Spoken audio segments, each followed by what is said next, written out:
Hi, Mystery Recapped here. Today, I'm going to explain an American independent science fiction film called Embers. Spoilers ahead. Watch out, and take care. In the near future, a strange virus spreads around the world, causing people to get retrograde and anterograde amnesia. It spreads like wildfire and takes over the world in no time. All developments halt as a result of the epidemic. Some wealthy and powerful individuals of the society prevent themselves from getting the virus by hiding in bunkers. A decade after it has destroyed the world, only a few people survive. They live in a decaying landscape, unable to recall the past or create new memories. Every day, they wake up to a new life and don't remember anything about themselves. In the opening scene, we are introduced to a man and a woman. They wake up next to each other in a rustic apartment. Both of them are confused as to how they ended up together. They don't even remember their names or anything about their lives. It is evident that they have been infected by the virus. The two seem calm for people who just woke up next to a stranger. The woman feels like she knows the man, but doesn't remember how. The man claims he feels the same way. They discuss how long they might have been in the apartment, but come to the conclusion that it might be their first day. This is how I felt during the third COVID lockdown. Then, the man notices similar blue bracelets tied to their wrists. He thinks it indicates that before they lost their memories, they wanted to be together. The woman agrees and doesn't question the stranger since he feels familiar. Somewhere else in the town, an abandoned kid runs around the street mumbling a melody. He meets a stranger who asks him questions about his parents. When the child doesn't answer, the man simply invites him to join him in his journey. When everyone has amnesia, you don't even need an ice cream truck to abduct a child. They continue walking to no particular destination. The boy wants to play with the man's watch, so he hands it to him.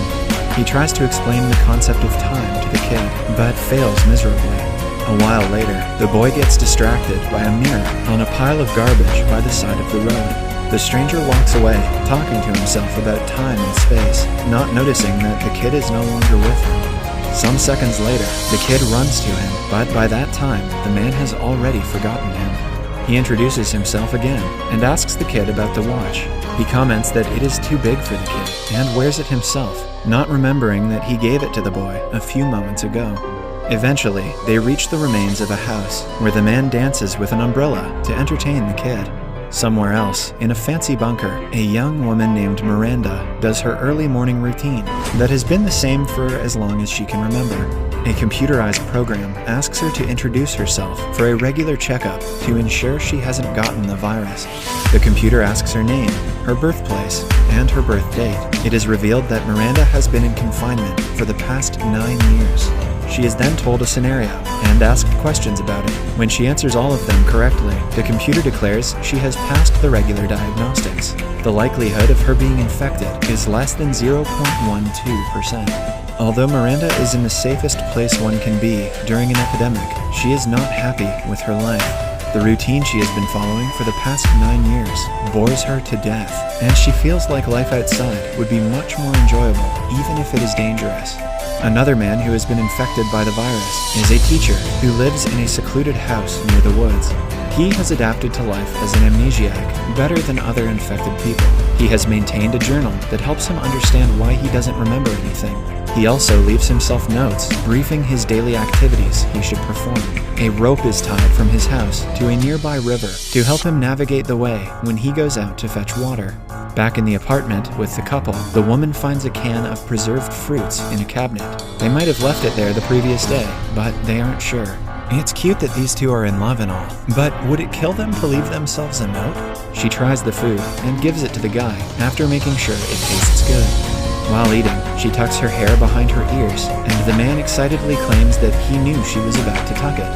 Although he doesn't know anything about himself, he somehow remembers the little things that the woman does. She walks up to the mirror and looks at herself, taking in her appearance. They discuss the possibility of their being relatives, but since they look different from each other, they cut the possibility of them being siblings. The woman assumes they are still married, and the man smiles at the idea. To test it, they kiss each other. The passion while they kiss makes it clear to them that they are in fact a couple, or they're making a huge mistake. In the following scene, we are introduced to a thug who, after being infected, has been killing and robbing people for food and supplies. He notices the little kid and his new mentor from earlier. They are sitting down eating a canned drink. The thug attacks the man and kills him for the drink. The kid is left alone, but he doesn't express sadness on his mentor's death. He simply takes the watch off the man's wrist and walks away. Back in the woods, the teacher reads the notes and cooks food according to the instructions. While lounging, he discovers a book on his desk that he had written before the pandemic. In the meantime, the couple from the apartment talks about their relationship. They think of a name for each other and decide to go with Ben and Jenny. They are falling in love for the 100th time, like they have done every day for the past decade. Ben suggests they check who else is in the building to get a better understanding of where they are. They walk out and see the building consists of many rooms similar to theirs. After exploring one of them, they decide to return to their room, but have forgotten where it is. They enter a random room, but Ben suggests that they should find themselves something better than the dusty rooms of an abandoned building.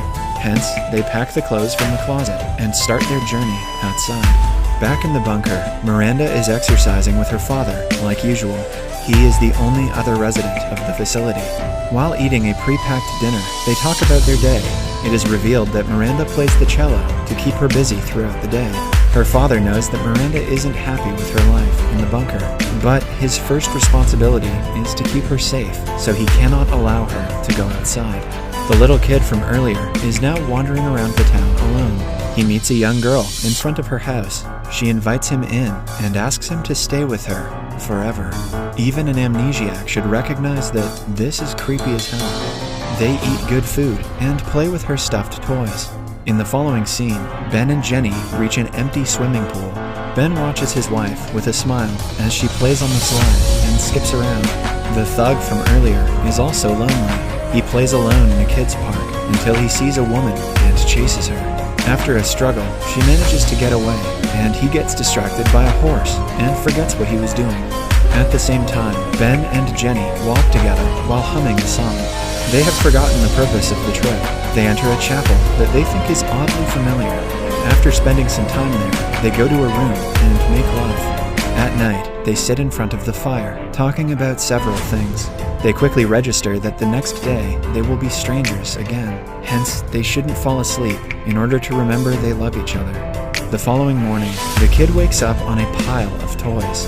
He doesn't remember how he got there, so he escapes through the window. While roaming around the woods, he meets the teacher and follows him home. The teacher is not happy about his presence at first, but opens up to the boy with time. He feeds the kid good food and teaches him how to chop wood, claiming that he is an expert in the task, but doesn't know how he learned it. Ben and Jenny, on the other hand, have eventually fallen asleep. They wake up as strangers yet again. They repeat the conversation from the previous day and get along. Moments later, they are roaming around town while talking. This time, they name each other Max and Katie. Katie hurts her leg, making it bleed profusely. Max quickly runs away to get some water for her, asking her to wait for him. He gets a bottle of water, but doesn't remember why he was looking for it in the first place. He drinks it and walks the other way, while Katie still waits for him to return. Somewhere else, the thug is in a parking lot, breaking cars out of anger and for entertainment. After he becomes tired, he gets inside one of them and falls asleep. He is woken up by a gang of men who drag him out of the car and beat him up. A few minutes later, they leave him alone. The thug walks to the terrace while sobbing.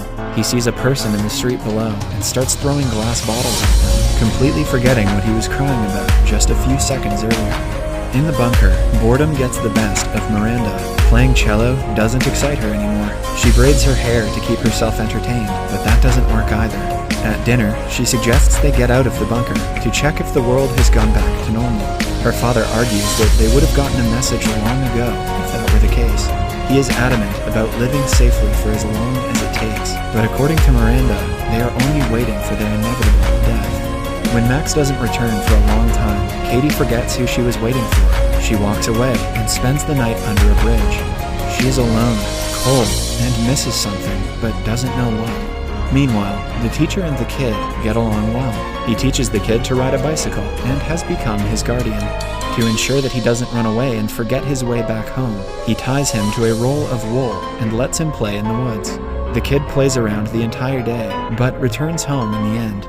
In the bunker, Miranda plays cello for her father for the first time. She asks him to come outside with her, but he doesn't agree.